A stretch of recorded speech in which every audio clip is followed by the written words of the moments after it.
How to log in into TD Canada.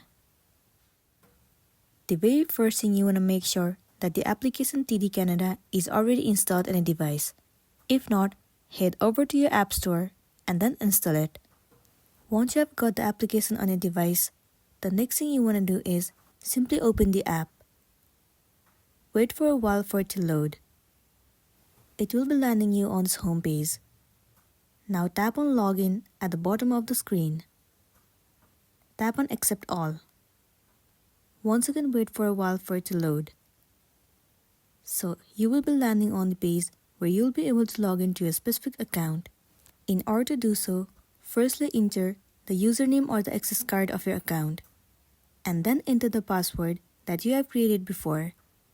If you have forgotten your password, tap on Forgot Password. Follow the on-screen process and you'll be able to recover your password.